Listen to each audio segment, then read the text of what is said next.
All right, let's just jump right into this with a very specific, visceral moment that I know we've all experienced. You absolutely know the moment I'm talking about. Maybe someone takes credit for your work, or a friend breaks a promise. Or maybe you watch someone else get the exact outcome you've been grinding away at for years and they did a fraction of the work. It's maddening, right? And before your brain is even finished processing what just happened, your body is already reacting. Your jaw clenches up, your chest gets that weird hot feeling, and somewhere right behind your ribs, this little voice starts building an airtight, bulletproof case that, let's be honest, you're never actually going to present to anyone. Welcome to our explainer on the Stoic antidote to everyday unfairness. Moving right into Section 1, the anatomy of unfairness and why it hurts physically. So we're going to start right there, literally inside your body, because we really need to validate those physical cues. They are the genuine first alarm bells of injustice. That immediate physical reaction, it isn't random, and it definitely is not a sign of weakness. It's actually your mind desperately trying to protect a foundational belief about how the whole world operates. It's not just protecting your physical safety, it's trying to guard a rule that you have quietly believed since you were a kid. You know, psychologists actually have a name for this. They call it the just world belief. It's basically the assumption that effort and outcome are perfectly supposed to line up. And this isn't some flaw in your thinking, by the way. It's practically a load-bearing wall for human cooperation, trust, and honestly, even your willingness to just get out of bed in the morning and work hard. Which is exactly why taking a hit to it feels so incredibly destabilizing. When something unjust happens, you're essentially watching a wall that you didn't even know you were leaning on take a massive hit from a wrecking ball. And this brilliantly illustrates why we can't just tell ourselves to get over it, right? Research on social pain has actually found that being treated unfairly activates overlapping neural territory with actual, literal, physical injury. It's not identical, but there's so much overlap that telling yourself to just ignore unfairness is kind of like asking yourself to ignore a physical wound that your nervous system is genuinely flagging as harm. So look, we aren't going to start this off with some toxic positivity pep talk. We need something a lot more useful than that. Which brings us to Section 2, the Stoic distinction, radical ownership over surrender. Let's look at a guy who understood this better than almost anyone in history. A little over 2,000 years ago, a man named Epictetus was born into slavery. Later on in life, he suffered a permanent physical injury. He was eventually freed, and the crazy thing is, instead of building his philosophy around victimhood, which he absolutely had the right to do, he built his entire body of work around radical ownership. The crucial point Epictetus makes is this dichotomy of control. Over on one side, you have what is ours. That's your judgments, your effort, your integrity, your response. These are yours 100% in literally every circumstance. Then, on the other side, what is not ours? Other people's choices, the timing of justice, whether the world ever actually notices your good work. He wasn't saying those things don't matter. He was saying your peace of mind should never, ever be staked on outcomes you simply cannot guarantee. Now, this is fascinating. The Stoics use this clunky, strange-sounding term, preferred indifference.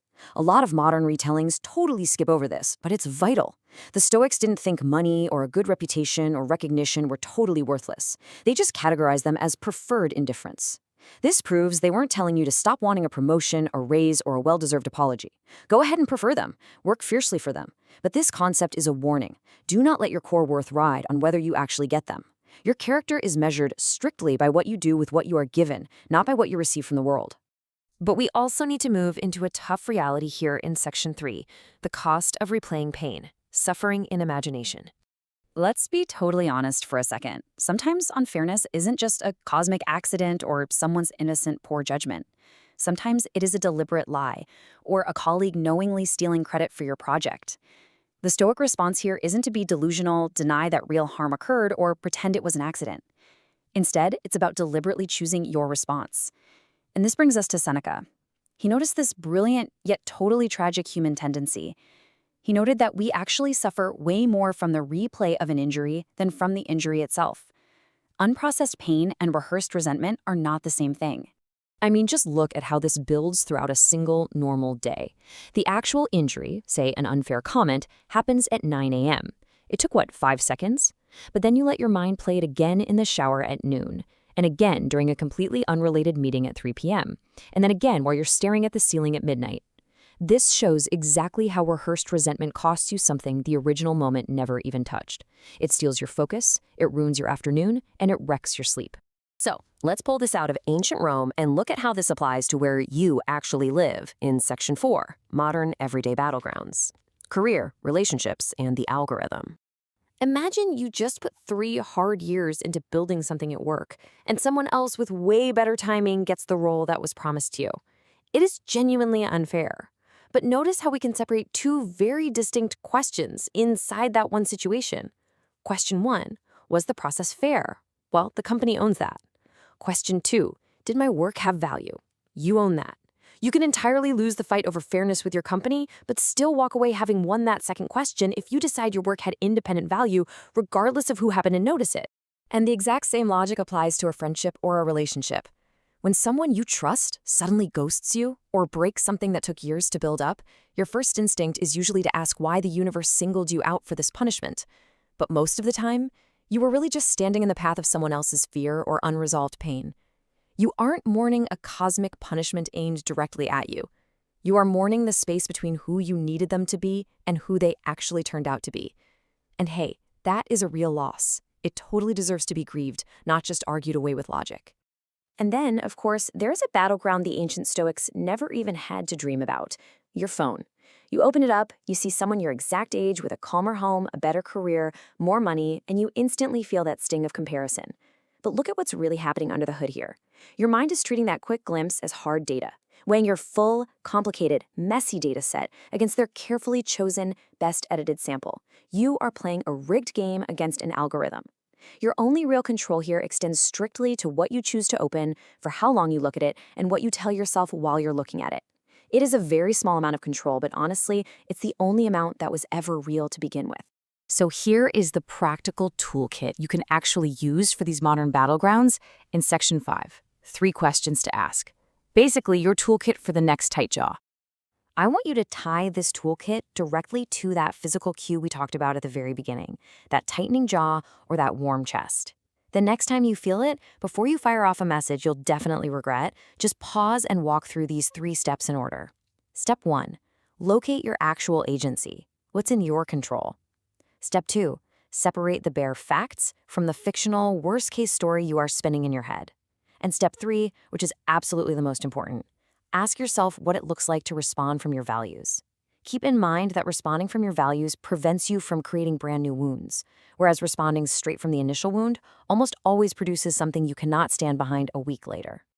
Now, remember that Stoicism isn't just about retreating into a purely private inner fortress while the whole world burns outside. A Roman teacher named Musonius Rufus insisted that philosophy is completely useless if it doesn't make you more useful to others. Look at Marcus Aurelius, right? The guy governed the Roman Empire during a literal plague.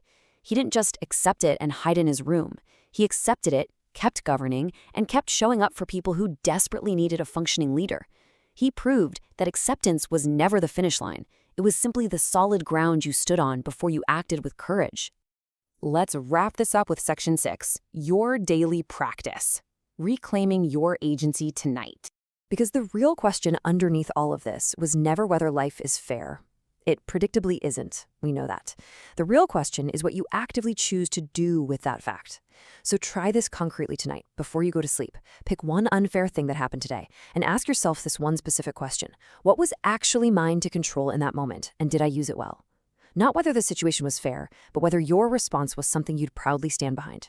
If you do this tonight, and again the next time your chest goes warm, you might just realize a really profound truth. The parts of your life you can actually improve were never the parts you were fighting over in the first place. So I'll leave you with this to ponder. Where is your focus going tomorrow?